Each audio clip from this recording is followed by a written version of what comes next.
Mr. Speaker, I think in the wisdom of the Speaker, he has allowed me to speak. I am not accused. It is the House that is accused. And I must speak for the House rather than for myself. I have seen my name circulating in what I would call gutter press. It does not scare me. What scares me is the point when this House becomes neutered, rendered weak and ineffective, and micromanaged by the Council of Governors. That must be the focus. It is not about Kajwang or Sifuna or Cherarkei or Mwaruma. It is about this institution where I've chosen to serve for the last 10 years. Mr. Speaker, we have never had a situation where the Council of Governors attempts to define and dictate who sits in which committee. It is unfortunate that today, the Council of Governors has close to 5 governors who have been ranking members of this House. The former Speaker of this House, the former Minority Leader of this House, the former Majority Whip of this House, the former Chair of the Public Accounts Committee of this House, the former Minority Whip of this House.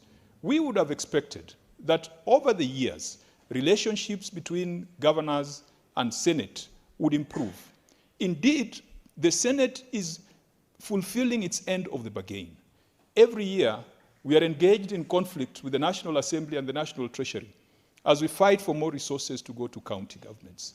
This year, Mr. Speaker, we have committed ourselves to transfer not less than 450 billion.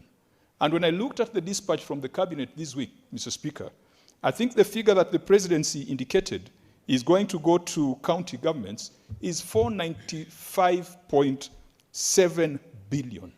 Just a few billions shy of 500 billion. Now, that is a work of the Senate.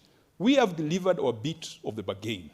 Can't the governors just style up? Can't the governors just take a day? And we are not calling for a week or months, just one day to account for how they're using those resources. Mr. Speaker, if we do not stand up for this House, today it would be Kajwang chairing the committee. Tomorrow it would be my brother, the Majority Whip, chairing the committee.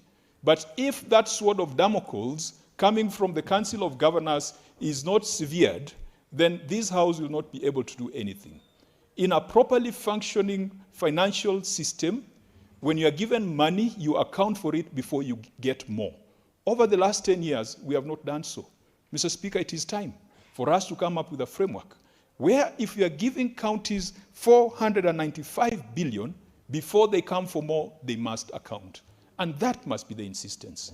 Mr. Speaker, I want to thank this chair, I want to thank the Speaker and the leadership of this House for not reducing this to an individual problem.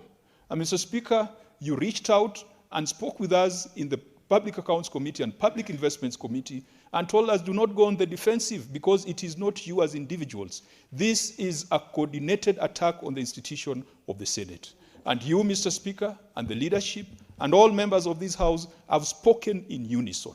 Mr. Speaker, allegations have been made against us. Allegations that have not been substantiated, have not been supported by evidence. The rules of debate in this House is that if you cannot substantiate an allegation, you withdraw and apologize. And members here have never hesitated to invoke that particular standing order. Mr. Speaker, I want to challenge the accusers that if they have evidence, let them do it in a proper manner, let them substantiate, and if they cannot substantiate, let them withdraw, let them apologize. Mr. Speaker, the damage has already been done. On the other hand, we as senators, the evidence of theft in county governments is documented. It is in the reports of the Auditor General. Mr. Speaker, in Tharaka Nithi, 35 million was used to buy an incinerator. The ESCC has recommended that the DPP press charges. Nothing has happened. Mr. Speaker, let's put it in context because we throw around numbers. 35 million for an average Kenyan earning 30,000 shillings a month. That is his salary for 97 years. 97.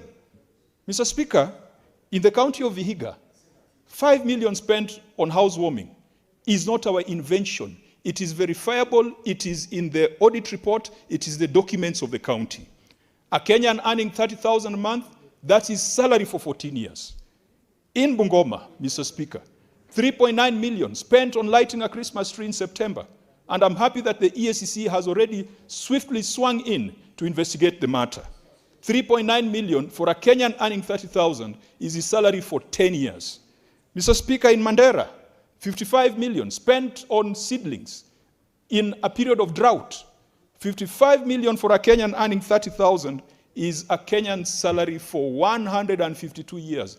None of us is going to live long enough to earn that kind of money. In Embu, 10 million used on a border event. 10 million for a Kenyan earning 30,000 a month is a salary for 28 years. Kenyans need to be outraged by the kind of reports and the kind of stories that come out of the Senate, by the kind of revelations that are coming out of these committees.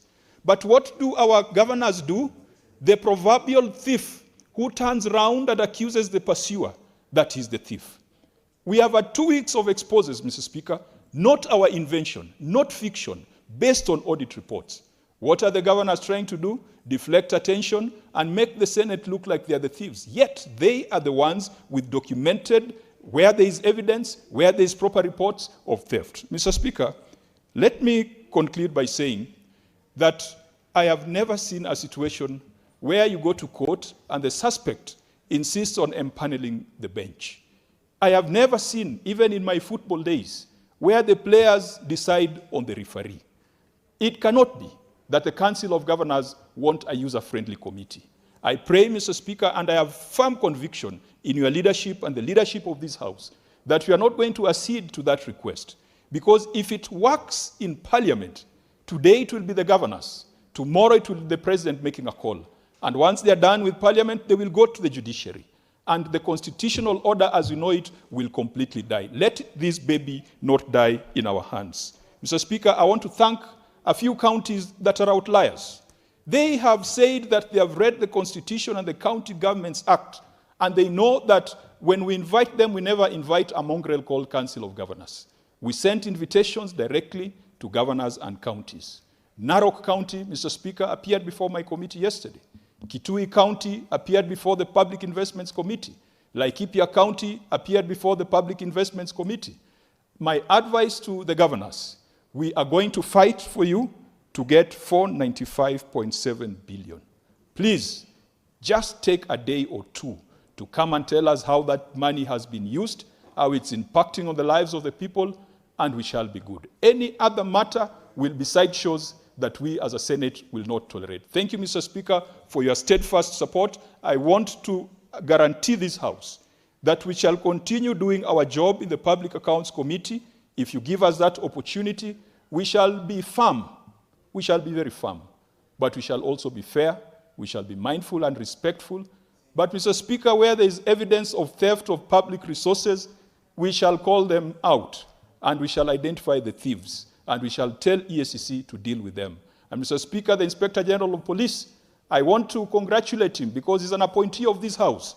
He appeared before my committee today, and he confirmed that he agrees that Article 125 puts him in a position of responsibility to produce governors. And his conclusion was this: if a governor refuses to come to the Senate, you just need to write to us and tell us the date and the time when you need that governor. And they'll produce that governor within 24 hours. Thank you, Mr. Speaker, and I want to thank the House for standing for the institution called the Senate. Senator Murango.